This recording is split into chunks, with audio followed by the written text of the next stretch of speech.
আপনি ওনার সাথে এখনই ব্রেকআপ করবেন, তাহলে এই 50,000 টাকা আপনার হয়ে যাবে। আপনার কি মাথা ঠিক আছে নাকি? আমাদের 5 বছরের রিলেশন, এত সস্তা নাকি? আপনি অন্য কোথাও গিয়ে আপনার গেমস খেলেন। দেখুন, 50,000 টাকা, আর এই টাকা দিয়ে কিন্তু আপনি এই সময় অনেক ব্যবসা করতে পারবেন। আর এখনকার যুগে 50,000 টাকা দিয়ে যা পাবেন সেটা আপনার বয়ফ্রেন্ডের কাছ থেকে কিন্তু পাবেন না। এক্সকিউজ মি, আপনি 50,000 কেন 50 লাখ টাকা দিলেও আমরা রিলেশন ব্রেকআপ করবো না। আপনি আসতে পারেন। ওকে, 1 লাখ। আপনি কি বাংলা বুঝেন না? আপনাকে না বললাম এখান থেকে যান। রনি, তুমি ওনাকে এখান থেকে যেতে বলো। এই রনি, কি ভাবছো? তোমাকে বললাম ওনাকে এখান থেকে যেতে বলো। হ্যাঁ বলতেছি। দেখুন, সুযোগ কিন্তু বারবার আসে না।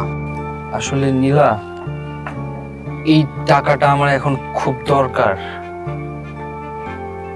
তুমি আমাকে ভুলে যাও। তুমি কি পাগল হয়ে গেছো? কি যাতা বলছো? টাকার জন্য তুমি আমাদের রিলেশন ব্রেকআপ করে দিবে? আমি সব ঠিকই বলতেছি, তুমি আমাকে ভুলে যাও। আর তাছাড়া তুমি তো বিবাহিত। কি, উনি বিবাহিত? হ্যাঁ, ও বিবাহিত। আর নীলা দেখো, আমি কিন্তু এখনো লাইফে কোনো কিছুই করতে পারি নাই।